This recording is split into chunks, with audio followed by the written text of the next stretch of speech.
Hi, everyone. This is Lisa Haven, and yesterday I put out a report specifically about some of the problems we could be looking at in our food system, specifically in regards to the fact that the honeybee population is still dying off and has been ever since 2006, 2007.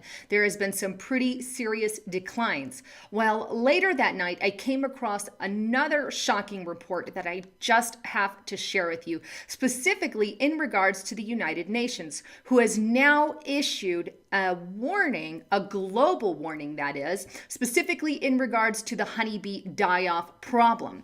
In fact, the UN Intergovernmental Agency Science Policy Platform on Biodiversity and Ecosystem Services, it's IPBES, wrote a report targeting this problem and covering what they can do to offer a solution. Considering 1/3 of our food comes from pollinators, we could be looking at some severe food damages in the near future. Now, here's the kicker. You don't hear any mainstream media covering this report. I have not heard one dot or tittle about it.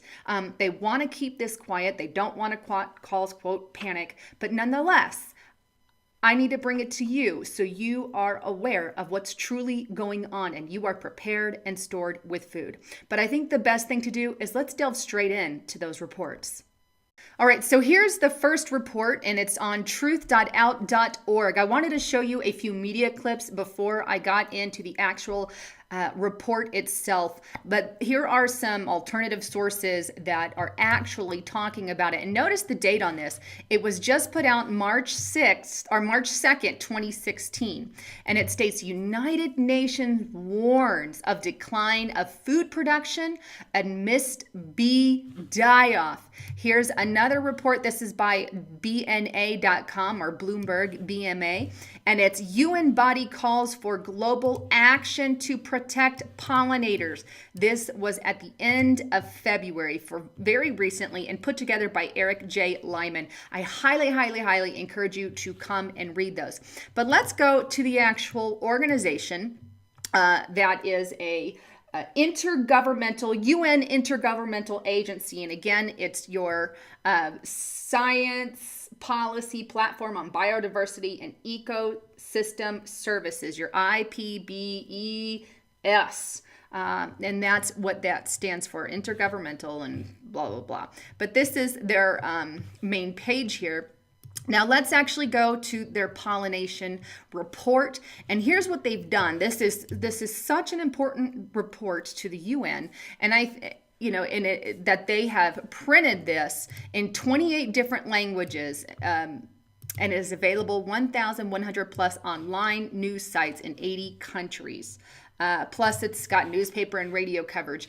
And what's funny is I have yet to hear about any of it, and I'm assuming many of you have not. Maybe they're talking about it in other countries, but America, it's on the down low.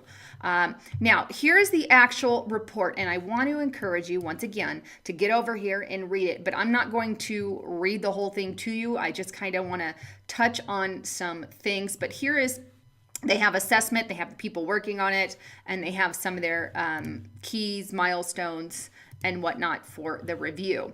But let's go to the scope. You can see this is, they're planning this 2014 all the way through 2018. The scope, and I want to hone in right here. Furthermore, the assessments, which they're wanting to get an assessment on this and get it done quickly. But furthermore, the assessments will encompass drivers of change, impacts on human well-being of pollination declines and defects, manage options to mitigate pollination declines and deficits, the effectiveness of responses to pollination declines and deficits, and effective policy responses to address declines and restore pollination functions as a basis for the provision of food and of good quality of life. All right, scrolling down a little more here, let's go up. Here's the title of the report that they put out: Thematic Assessment of Pollinators, Pollination, and Food Production. And that's important because, again, 1/3 of our food comes from these pollinators, and obviously they think it's important enough that they have to have a report about it, and in a roundabout way, they are issuing that warning. But here's some of the chapters of what they're going to be covering in this report. I'm just going to kind of touch on a few, but here's one in chapter 4. Will assess economic methodologies for determining the value of pollination for food production and the economic impacts of declines in food relevant pollinator populations. Interesting. They know there's a problem, and they know, look, if the bees die off, I'm sure the elites still want a portion of the population left over, but we're looking at some pretty major things if the bee population continues to decline at the rate it is. We're talking, very severe food shortages here. But here's just a brief. I wrote them in my notes. I'm going to reference those. But what they're going to cover in this report is maintaining or creating greater diversity in pollinator habits, promoting traditional practices that manage habitat patchiness, crop rotation, and crop production, supporting education and knowledge among farmers, improving bee husbandry, and decreasing exposure of pollinators to pesticides. Well, why do they want to do that? Because pesticides is a big reason for what is happening. And I don't believe it's the only one. I do firmly believe that chemtrails are another cause of that as well.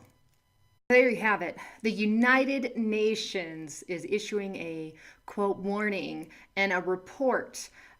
It's the first report ever of its kind, which should hint about how bad the problem really is. And they're not telling the public about it. You're not hearing it on the mainstream media. You're not hearing it anywhere. And in my report yesterday, and we knew this, we've known this has been going on for some time, but it's just kind of been pushed under the rug.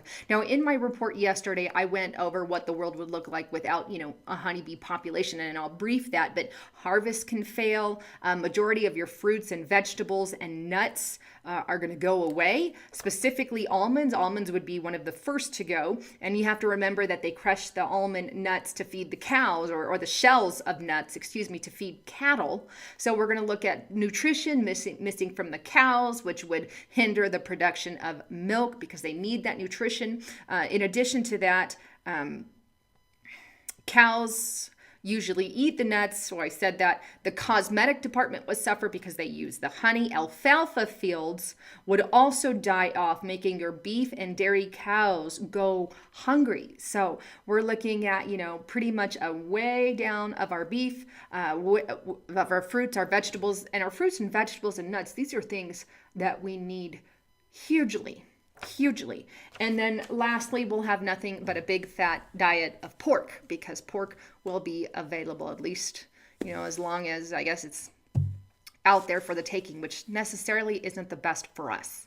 That said, anytime that the United Nations New World Order group starts talking about something like bee problem, my alarm bells start ringing, and I'm going to bring that to you. But nonetheless, here's the thing. Again, I'm going to just push it. Get prepared. And as I've said in numerous reports, I personally use foodforliberty.com. That's my partner. That's why I bring them up often in my show. It helps fund the broadcast. But if you don't use food from them, get food from somewhere.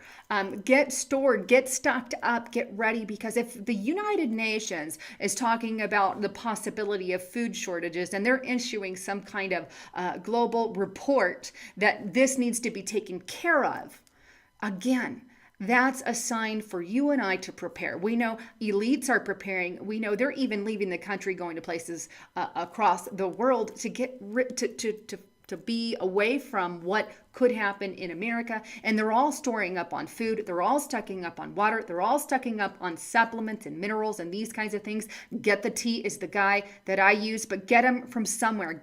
Get the Tea is also another partner of mine. He's got great stuff for detox, but get prepared somewhere. Make sure you're getting ready for things to come. And I understand people are on budgets and things. That's why I also push, make it yourself. Find some Mylar bags and pack those up. There's lots of great prepping channels out there that you can check. Anyhow, I wanted to bring you all the latest, and thanks again for tuning into my channel, and please hit that subscribe button now to check out my channel. Thanks again. This is Lisa Haven signing out.